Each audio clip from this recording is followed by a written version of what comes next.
Good morning, everyone. Welcome to the virtual class of Gyaniketan Girls School. This is the continuation of the chapter Nationalism in Europe.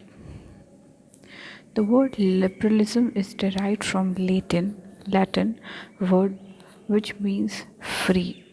Now there are a lot of meanings of free, like any product that we get for free in market, free advice, getting anyone free from any bond, etc. So in terms of liberal nationalism, what does free means? In liberalism, the very first ideology of people is freedom of individual and equality of law before law. Equality of all before law, which means focus is on individuality, equality, and freedom is being given. This is very basic principle of liberalism. Now we have to discuss this on two spheres, political and economic, and these points will be divided accordingly. Second ideology is government by consent, that is, by the will of the people. People are all willing to choose the government by themselves. Third is constitution and representative government through parliament, means people will choose their representatives and who will provide guidelines for government and will provide basic framework to run the country. Fourth is end of autocracy and clerical privileges. Autocracy means the king there was having a autocratic power with the power which is unchecked, and all the privileges means privileges that were given to the clergy, peoples associated with the church. So, and the last one is inviolability of private property.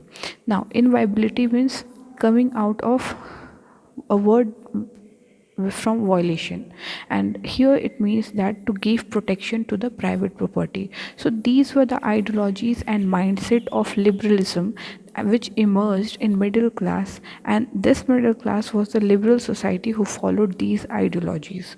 Now all the first 4 points or ideology that we study, that comes under political sphere. Equality before law does not necessarily stand for universal suffrage. We have studied that when National Assembly was formed in France, it gave voting rights only to propertied men. But the middle class that emerged was of liberal ideology. These people only formed National Assembly. Here it is clearly shown that equality before law was given, but it does not mean to give voting right to all. Universal suffrage was given very late in the initial phase of liberalism. Universal suffrage was the topic of just debate. Now, when we talk about the liberalism in economic sphere, then we see that the fifth point, that talks about the protection to private property.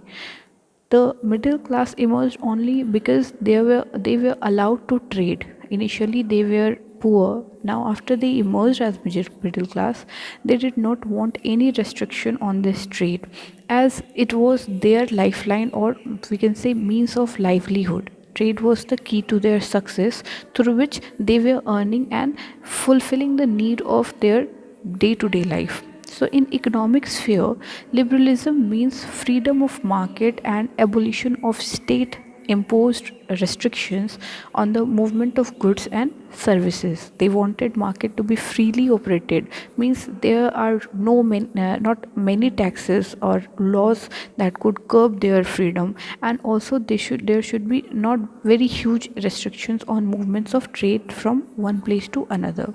Now at that time there were challenges too, like there were huge differences in weights and measurements. Napoleon at the same time, he tried to bring uniformity. There were differences in currencies. They talked about removal of custom barriers for smooth trading system. Like for example, Ellie was unit to measure cloth. Now it meant differently in different empire. By units, by also, but also emerged as challenge for middle class. Now, when middle class was emerging and becoming powerful, they demanded for unified economic territory. All the territories should be united with economic perspective, and trade union should be formed. Then trade union should be easy to earn money. For example, different confederation of Russia, they together came and formed a trade union whose name was Zollverein, that was formed in Prussia under German Empire. Now this union was made to ease movement of goods and services, and it reduced the taxes and barrier in that union. Earlier different currencies were also used as there were different political units, but later 30 different currencies were reduced to just two currencies which were used in all the area. Now this mindset changed the people. These economic and political dimensions made people united. The liberal forces helped nationalism to grow, and this was seen not only certain parts but all over in Europe. So now there were challenges before them, that conservative government was restored. So how? So how this is we are going to deal in next class. For today, thank you and have a nice day.